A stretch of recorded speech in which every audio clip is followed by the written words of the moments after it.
The year is 1509. Inside the royal palace of England, a hush falls over the stone corridors as servants move like shadows, their heads bowed low. In the Queen's chamber, the flicker of candlelight dances against high vaulted ceilings. The air smells of herbs and sweat and old wood. Catherine of Aragon lies still, her eyes wide open, staring at the heavy tapestry above her. She doesn't need to look around to know they've come again.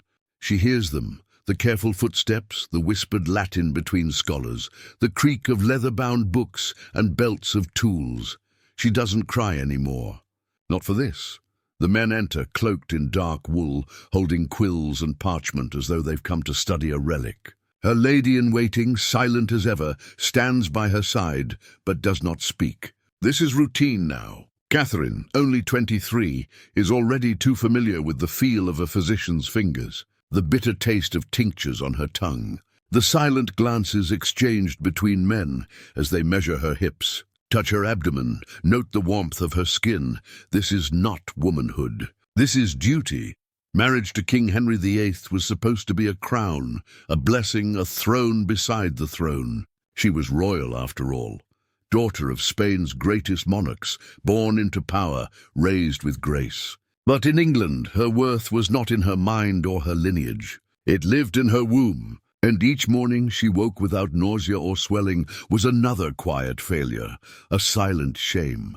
The king still visits her at night. Not often anymore, but enough. He's younger than her, tall and charismatic, adored by his court, but already her presence bores him. He had hoped for fire, for heirs, for strength. Instead, there was only the cold ritual of their union, scheduled, inspected, and always followed by the hushed footsteps of the court physicians.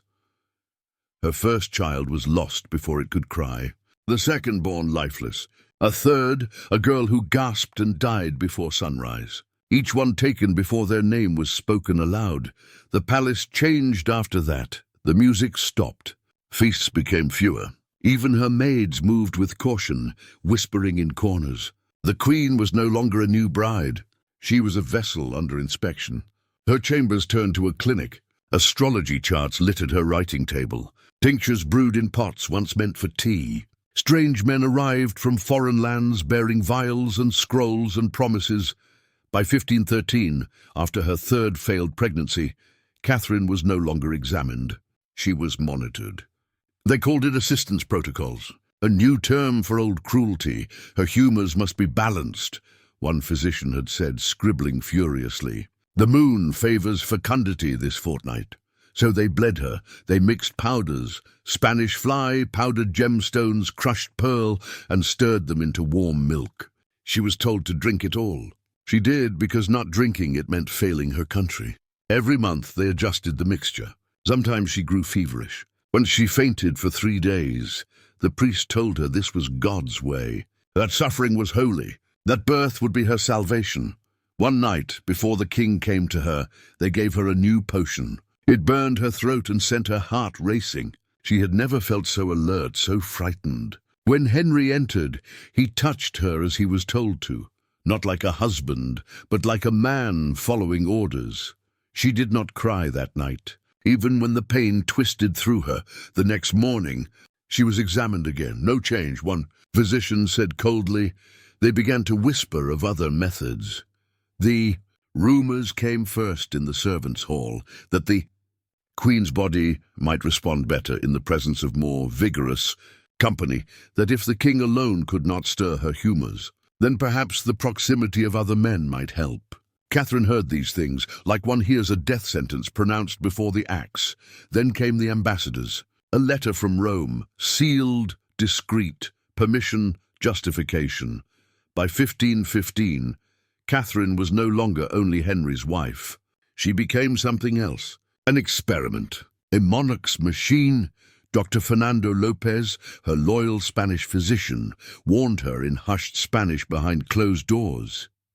They are planning more, he said, his voice tight. The crown grows desperate. She tried to protest, but what power did she have? Even the church, her last refuge, had agreed.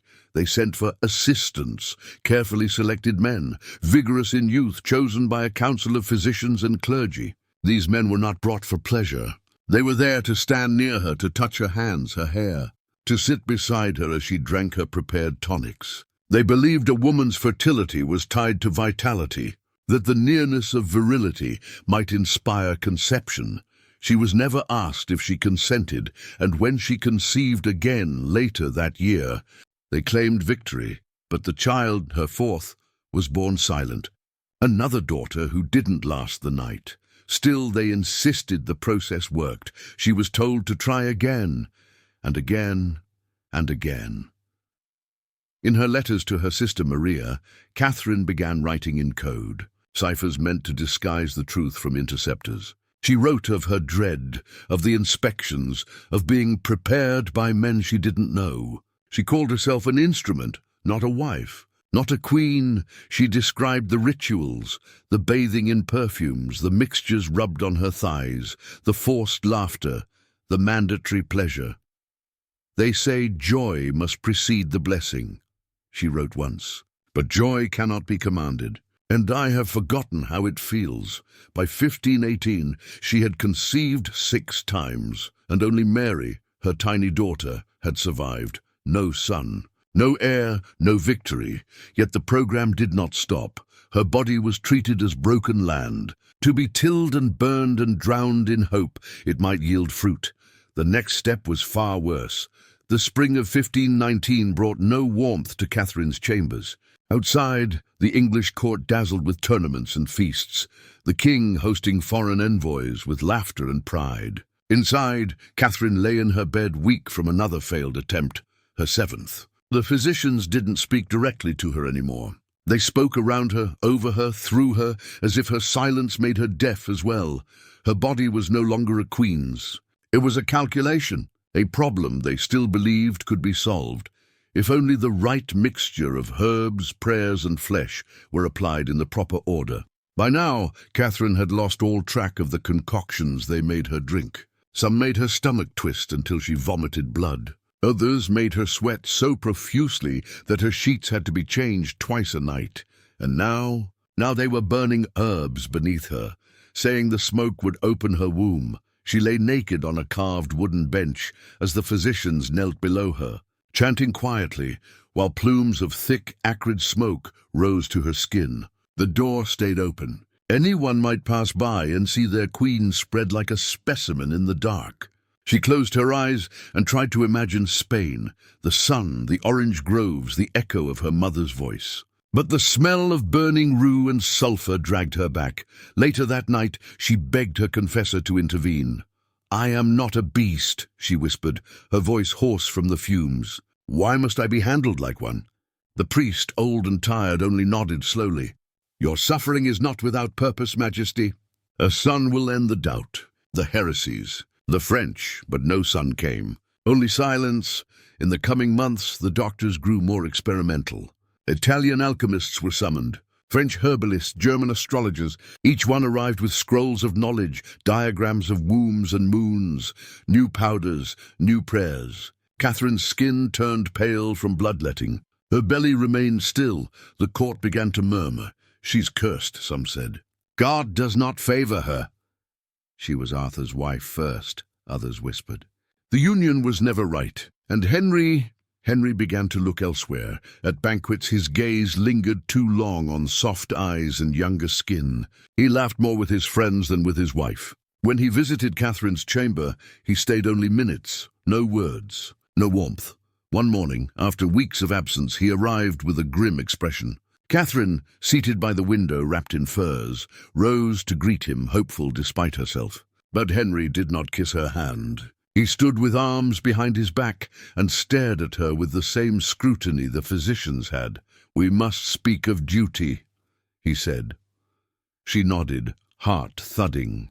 She knew what he would say, that she had failed, that he had waited long enough, but he surprised her. "I've sent word to Rome," he said. "To the Pope." Her breath caught. "For what purpose?" "For clarity," he said simply. "This marriage may not have been lawful in the eyes of God." She turned away from him, tears rising like bile. "So all these years, all this agony," she whispered, "and now you seek an erasure?" He did not answer. His silence was colder than his words. That night she returned to her writing desk and penned another letter to Maria. This one not in cipher. Just plain truth, he has grown tired of me. They have tired of me. The king will erase me not by sword but by silence. The world will forget what they did, what they made me endure, but I will not forget, not in life, not in death. A week later the king moved into separate chambers. By the winter of 1520, Catherine no longer hosted court. The inspections slowed, not out of mercy, but because hope had nearly vanished. The royal expense ledgers still recorded payments to apothecaries and foreign physicians. Musk, myrrh, crushed diamonds. The preparations continued, but not with the same energy. The court had begun to drift toward other possibilities, toward other wombs. Princess Mary, her only child, it was 3 by then. Bright, curious, but not enough. Never enough. The court still needed a prince. Catherine's hands trembled as she touched her daughter's hair one evening. She saw in Mary's eyes the pain she would one day come to understand. A life measured not by wisdom or loyalty, but by the contents of her body. "Don't let them make you a ghost," she whispered to her daughter. "Don't let them take your name." But Mary only smiled. She was too young to understand. Catherine turned her face to the wall. They would soon begin speaking of annulments in earnest. The Vatican would be pressed, and she, once Queen of England, would become a political obstacle. Already, courtiers avoided her gaze in the halls. Even her name began to fade from conversation. She had given England her body, her dignity, her youth. And still, they would write her down in history as a failure, a womb that did not produce, a queen that did not matter. The year was 1525, and the tide had turned. The Queen's chambers had grown quieter still. No visitors, no music, no midwives waiting nervously in corners. Catherine of Aragon, once the heart of England's most powerful alliance, now lived like a ghost within the stone walls of her own palace. She was still called Queen in public, but in practice she had become little more than a tolerated relic. Henry no longer bothered with pretense. His affection had shifted entirely to Anne Boleyn. Anne, young and calculating, was everything Catherine had once been, exotic, educated, and foreign enough to be exciting. But she was also different, cunning in ways Catherine had never learned to be. Anne did not offer her love freely. She withheld it like a weapon, a promise she knew Henry would chase. Where Catherine had endured to serve, Anne enticed to ascend, and Henry chased with fury.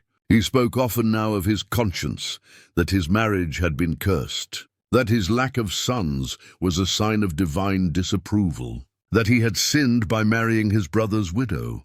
Priests who once blessed his union now nodded solemnly, eager to curry favor. But Catherine knew the truth. She was being discarded not for her past, but for her failure to produce the future. She had become inconvenient. In the shadowed corners of court, she heard the murmurs. The phrase "great matter" was whispered behind closed doors, a polite way of saying the king wants out. The scholars sent by Henry scoured scripture, seeking justification. Papal lawyers were contacted in secret. Documents prepared, but Catherine, though weary, would not go quietly. "I am my husband's lawful wife," she declared before the council summoned to intimidate her. "I was a virgin when I came to him. Our marriage is no sin, no curse. It is holy, it is just." They tried to corner her, to force her into a quiet confession, a withdrawal that would save face. She refused. Even as Henry pushed forward, demanding an annulment, Catherine appealed to Rome. She invoked her powerful nephew, Emperor Charles V of Spain. She demanded the church investigate, not for her pride, but for the truth. For her daughter, they told her it was dangerous to defy the king, but she had lived through danger. She had lived through death. What could they do to her now that hadn't already been done? She wrote again to Maria. "They strip me of honor in silence. Now they ask me to smile as they erase me. I cannot. My body is broken, but my soul is not." The court turned cold.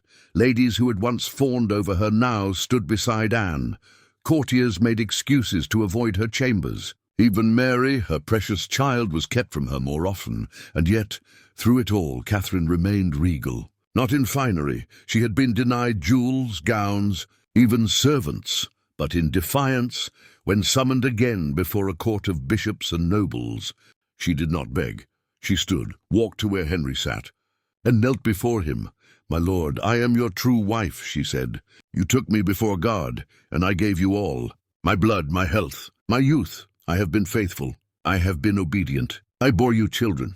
If they died, it was not my will. But now you cast me aside for your pleasure and say it is justice. God sees what man will not." And then she stood and walked out of the court. Henry said nothing. The annulment process dragged on.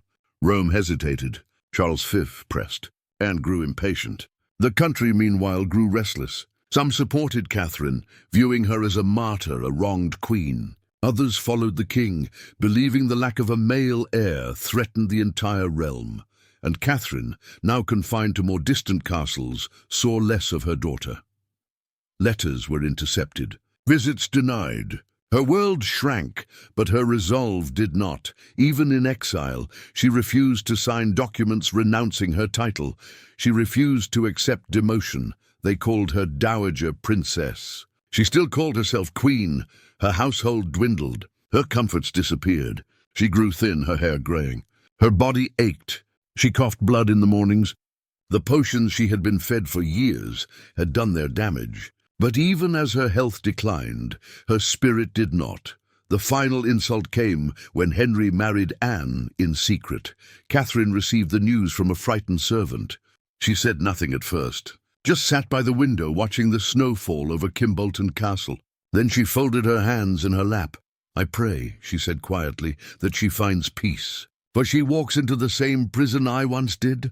She never spoke of Anne again, only of Mary, only of the child she had fought so long to protect, to legitimize, to secure. Even in her letters to Rome, to her allies, to the Pope, she signed them not as a discarded wife, but as a queen, the only Queen. Catherine of Aragon. The winter of 1531 bit deep into the bones of Kimbolton Castle. Snow drifted across the courtyards like ash. The air inside the chambers hung heavy, always damp, always cold.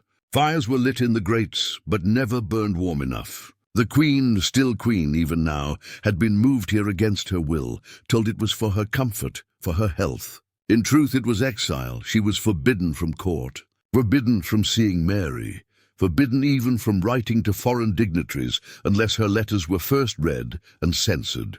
Her staff had been slashed, her wardrobe stripped. Even the royal crest on her belongings had been quietly removed, but Catherine remained unmoved. Each day, she rose with dignity. She prayed before dawn. She ate modestly. She dressed with care even when the gowns were worn thin. She addressed her small household as if they were still in the heart of court, formal, commanding, gracious. "Good morning," she would say softly, her Spanish accent still curling over the words like velvet. A queen must not be seen weeping. But she did weep, not for herself. For Mary, the letters she received from her daughter were few, and when they came, they were coldly written, carefully crafted to pass inspection. They read more like dictated reports than affection. Catherine knew what that meant. Mary was being conditioned, broken slowly under the weight of politics. Taught to deny her birthright, to call Anne queen, to see her mother as a ghost of history. She wrote back anyway, always the same way. "My dearest daughter, remember who you are, not by blood but by truth. Your mother is queen, your father is king. Let no one bury your name. Let no man steal your place." But the years dragged on. She coughed more now. Her fingers sometimes trembled too badly to hold a pen. The tonics no longer came from physicians. They came from desperate prayers and aging servants who crushed herbs the old-fashioned way. And then, in 1533, the blow finally fell. A royal proclamation, signed by Henry himself, declared their marriage invalid. Anne Boleyn was named Queen of England. Mary was officially declared illegitimate. The line of succession was rewritten. Catherine received the news while sitting before her crucifix. She read the parchment 3 times, slowly. Then calmly, she handed it to her lady-in-waiting. "Then England is no longer ruled by law," she said quietly, "but by whim." A week later, she was ordered to move again, to a smaller residence with fewer attendants, and to stop calling herself Queen. She refused. "My name is not for them to take," she told the messenger. When they insisted she address Anne as Queen, she answered, "She is no queen. She is but my husband's mistress." That phrase echoed across Europe. It angered Henry, it thrilled Rome, it solidified her legacy, but it also cost her everything. Mary was taken further away. The crown seized her remaining lands. She was no longer allowed to see priests of her choosing. Only those loyal to the king were permitted inside her chambers. Her confessions became interrogations, her prayers monitored. She began to wither. Her hair, once thick and auburn, now hung in wiry strands down her back. Her eyes, always proud, seemed more sunken. She struggled to breathe on cold mornings. The ache in her chest never left. But still, she carried herself like royalty. When visitors came, rare and monitored, she sat tall and regal. When her maids wept for her suffering, she reminded them, "Queens do not break." Not in public, not in private, and yet she was breaking. Quietly, silently, her letters grew shorter, her handwriting more delicate, like smoke on parchment. She wrote now only to Mary, and only one line repeated again and again, "Be brave, my daughter. Be brave, and remember me." In early January 1536, the castle fell quiet. The servants walked slower. The bells did not ring for morning prayer. Catherine had stopped rising from bed. She could no longer eat. Her skin had turned grey. The priest who came to give her last rites was told not to speak of her title. He called her Lady Catherine. She corrected him with a whisper. "Queen," she said, "I am the Queen." On January 7th, 1536, Catherine of Aragon died, alone, cold and discarded, but unbroken. Her body, already fragile, had finally surrendered to the years of poison, starvation, and grief. Some said it was cancer. Others said it was God's mercy. Henry did not attend her funeral. He wore yellow that day, a color of celebration. Anne walked beside him, triumphant. But across England, bells tolled. Thousands remembered the Spanish princess who had crossed the sea to become a queen. Not for power, not for glory, but for duty. They remembered her dignity, her defiance, and her suffering. History would attempt to erase her, to call her barren, bitter, outdated. But her story refused to be buried, even in death. Catherine bore witness to a truth few dared speak aloud, that a woman's body had been broken not by fate, but by a system. A throne demanded sons, and when one could not be given, the woman who wore the crown became its victim. The bells rang across England, but not in mourning. They tolled for politics, not grief, a signal, not a lament. Catherine of Aragon was dead, and for King Henry VIII it was not a tragedy. It was a convenience. Her death had solved a great many problems. The Pope's interference, the threat of Spain's retaliation, the moral shadow of annulment. The woman who had defied him for years, who refused to surrender her crown even when stripped of everything, was finally silent, or so he thought, though her body had been laid to rest in Peterborough Abbey, not Westminster, not among queens. Her name still hung in the air like incense. Among the common people, she remained beloved. Among scholars, she became a quiet martyr, and in the mind of her daughter Mary, she was a monument that would never fall. Mary Tudor was just 20 when her mother died. She had been kept apart from her for 3 long years. No visits, no letters. When the news came, it arrived not as a royal announcement, but as a whisper through her ladies. She locked herself in her chamber for 3 days, refused food, refused comfort. When she emerged, her eyes were raw and swollen. Her back straight. "They will not bury her," she said softly, "if I do not let them." Anne Boleyn, newly crowned and still desperate to produce the son that Catherine never could, sensed the shift immediately. Catherine's death should have closed the chapter, freed the king, legitimized her position. But it did not. It had merely burned the wound deeper into England's soul. Catherine's story, her humiliations, her torment, her dignity had become known. Her confessor, long silent under threat, now spoke freely. "She died a queen," he said, "and suffered as one. Her letters, smuggled to Rome and Spain, were read aloud in noble courts. Her line about being an instrument, not a wife, echoed across Europe. In the papal courts, she was no longer just a discarded wife. She was a symbol of England's rebellion against God. In the eyes of many women, she was something else entirely, a mirror. Across noble households, whispered conversations began about the treatments, the tonics, the preparations.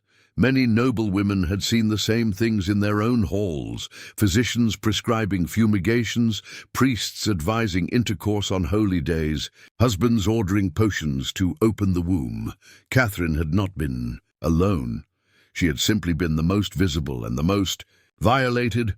What made her tragedy unbearable was not the cruelty itself, but the machinery that enabled it. The doctors, the bishops, the scholars, all turning faith and science into tools of submission. She wasn't experimented on in secret.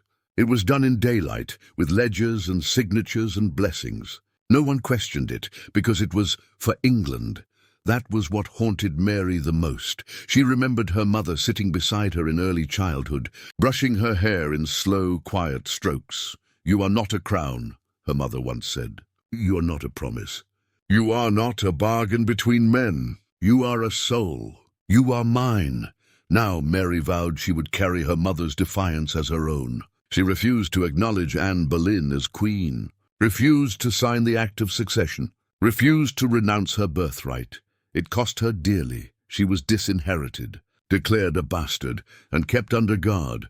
But she never bent, and slowly the cracks began to form.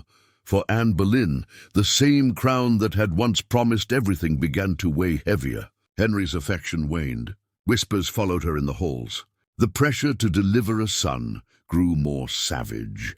In a bitter twist of irony, she would find herself walking the same path Catherine had. One failed pregnancy, then another. Inspections, tinctures, superstitions. She had believed herself different, but the throne did not differentiate. It did not care for beauty, wit, or favor. It demanded only heirs, and when she too failed to produce a living prince, the machine turned against her just as it had turned against Catherine. But unlike Catherine, Anne had no years of political alliances, no powerful allies, no people who loved her, and no daughter who would fight for her legacy. When she fell fast. In May of 1536, only 4 months after Catherine's death, Anne was arrested, tried, and executed on charges of adultery and treason. Her body, once elevated by kings, was buried in an unmarked grave. Henry remarried within weeks, and so the throne moved on, as it always did. But Catherine's ghost remained, not in shadows, not in whispers, but in records, letters, eyewitness testimony, physician journals, the papal archives, the royal ledgers. Every moment of her suffering had been recorded. And while the men who wrote those records had meant them as proof of service, they had also written their own indictment, applied tonic to the Queen's thighs, observed mild reaction, recommend further stimulation by presence of male assistants. Her womb remains closed, proposed lunar-aligned fumigation and supplemental bleeding.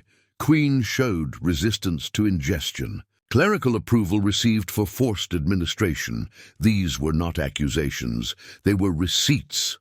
500 years later, those same words would horrify the world. But in Catherine's time, they were just another day of being queen. In the years after Catherine's death, the halls of the English court echoed with her absence, a silence more deafening than any outcry. Though her body had long since been buried in Peterborough Abbey, her memory refused to rest. It clung like fog over Henry's reign, a constant reminder that no matter how many wives he took, no matter how many decrees he signed or thrones he rearranged, he had never truly silenced her. The very system that had crushed her, of scholars, bishops and physicians, began to unravel under its own contradictions. Anne Boleyn, who once smirked at Catherine's decline, had found herself devoured by the same machine. After failing to produce a living son, she was discarded with terrifying speed, arrested, tried on charges few believed, and executed in 1536. The irony was bitter. Catherine died of a slow, quiet suffering. Anne was taken by a swift, brutal blade, but neither woman had died simply from failure. They had died because they stopped being useful. And usefulness to the English crown had always been measured in heirs. Henry's desperation did not end with Anne. He married 4 more times, each union echoing the same silent demand: produce a son or perish. Eventually, he did have a male heir, Edward, through Jane Seymour, but Jane died shortly after childbirth. Another queen sacrificed to the altar of succession. Still, it was Mary, Catherine's daughter, who would one day rise from the ashes.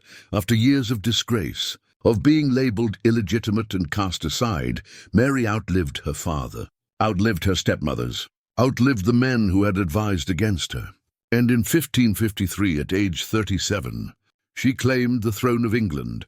The daughter of the discarded queen became queen herself. Her coronation was not just a political victory. It was a resurrection. Mary Tudor did not forget. Her rule was not gentle, not soft. It bore the mark of her mother's suffering. Her reign, filled with religious fury and personal vengeance, would come to be remembered with fear. Bloody Mary, they would call her. But beneath the fires and the politics, there was a truth history often chose to ignore. Mary had spent her youth watching, her mother torn apart by systems that claimed to serve God. She had been taught that obedience brought pain, that silence brought exile, and that the only power a woman could truly wield was the crown, so she wore it like a weapon.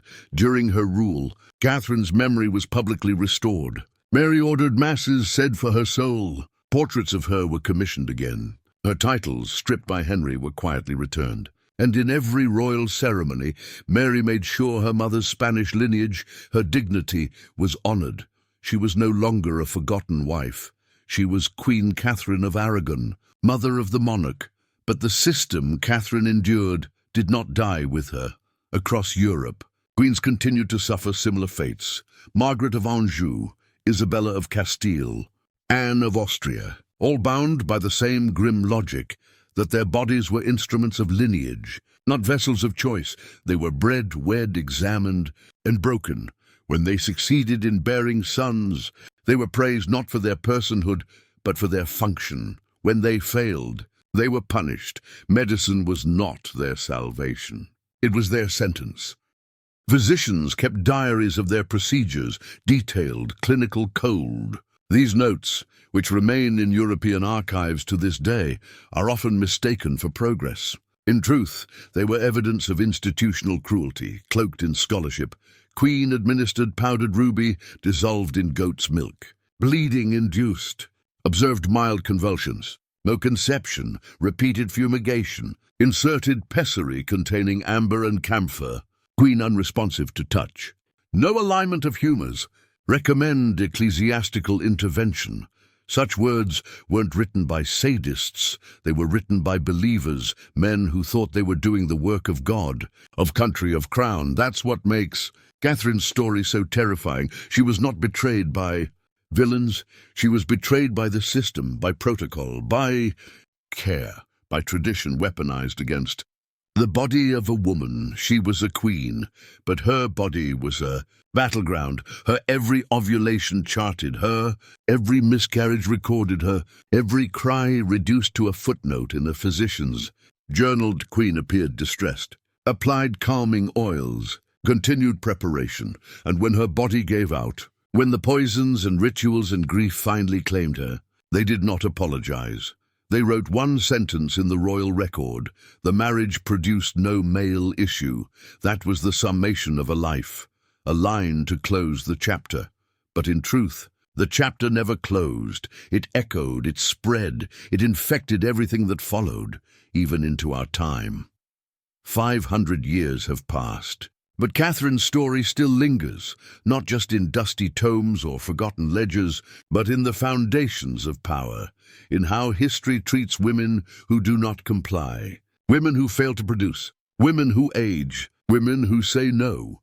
Catherine of Aragon's suffering was not a tragic accident. It was a designed outcome, the logical conclusion of a world built by men who believed their kingdoms could only survive if women became vessels.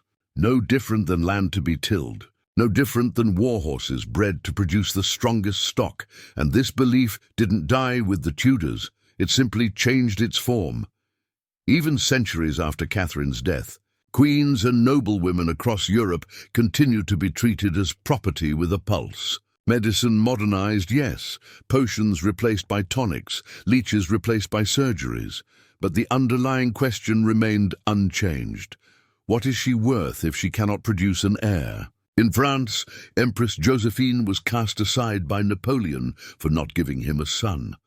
In Russia, Tsarinas were tested with herbal methods and midwife rituals meant to cleanse the bloodline. In Victorian England, hysteria replaced humours, a new label for the same old belief that a woman's body was faulty if it resisted expectation. Even today, the echoes remain in the sterile hallways of fertility clinics, in the whispered shame around miscarriage, in the language that still haunts women trying to conceive, failure to implant, hostile uterus, advanced maternal age. Science evolved, but the judgment did not. Catherine's story becomes even more chilling in this context because it reminds us how easily violence can disguise itself in routine, in duty, in love. It wasn't that Catherine was hated. Many at court admired her. Even Henry once did. But admiration didn't save her. Obedience didn't save her. Even holiness didn't save her, because she failed in the one role the world had carved out for her. And when she failed, they did not offer her freedom. They offered her shame and wrapped it in silk and called it devotion. Her letters, though few survive, are piercing. One in particular, written in the final year of her life, was addressed not to Mary but to God. If this pain must serve a purpose, let it be that no woman after me suffers in silence. Let my body not rot in vain. Let it speak long after my tongue can no longer beg mercy. For I was made in your image, not theirs. Her faith never left her, not even at the end. But it changed, it hardened, it sharpened. She no longer believed that submission would save her. She saw clearly what the crown had done, how it had used religion, medicine, and loyalty to turn her into a relic before she was even 30. And though she could not escape it, she documented it, not in loud proclamations, but in quiet, careful truth. That's why her story matters. Because it wasn't shouted, it was endured. And because it was endured, it could be recorded. And because it was recorded, it could not be erased. Even the records meant to dehumanize her now do the opposite. Those royal physician journals, once written as proof of progress, now serve as damning testimony. They were not intended to expose horror, but they do. They expose a system where men gathered around a woman's bed not to heal, but to control, where kings wept over miscarried sons, but ignored the mother bleeding on the sheets, where a queen's body could be touched, studied, entered, all under the name of hope. That is the power of testimony, not to rewrite history, but to refuse silence. Today, Catherine of Aragon is remembered differently, not just as Henry's first wife, not just as the Spanish princess, but as a woman who stood in the fire for decades and never allowed it to burn her voice away. She lived for 50 years, endured 7 pregnancies, buried 6 children, survived exile, betrayal, poison, and humiliation, and died with her name intact. She left behind not a son, but a story, and sometimes that is the greater legacy. In the final quiet moments of Catherine of Aragon's life, as the cold crept into her bones and her breath thinned to whispers, the world around her prepared to forget her. The English court had moved on. Henry had married, remarried, discarded again. Anne Boleyn's head had fallen, Jane Seymour's body buried after giving him the son he craved, and more queens waited like pawns in line. His reign thundered forward, reshaping England's laws, breaking with Rome, creating new churches, all to justify his pursuit of control. But beneath the noise of kings and clergy, beneath the towers of London and the abbeys he raised, Catherine's name refused to die. In Spain, she was honored as a saint in silence. In Rome, her letters were preserved, not out of reverence, but because the Church needed proof that it had once tried, weakly, to protect her. In England, the people still whispered her name with sorrow. Farmers remembered the Spanish queen who walked among them during times of famine, who gave more to the poor than to her own wardrobe. Midwives remembered the queen who had wept with them when their own babies died, who understood what loss smelled like. She had left no male heir, but she left something harder to kill than blood. She left memory, and memory, unlike bloodlines, does not vanish with death. It lingers. It passes hand to hand, word to word, mother to daughter. Mary Tudor, her only surviving child, grew into a woman who never forgot. Not the way they isolated her, not the way they labeled her, not the way they tried to convince her that her mother had never truly been queen. When Mary finally took the crown in 1553, she did not rule softly.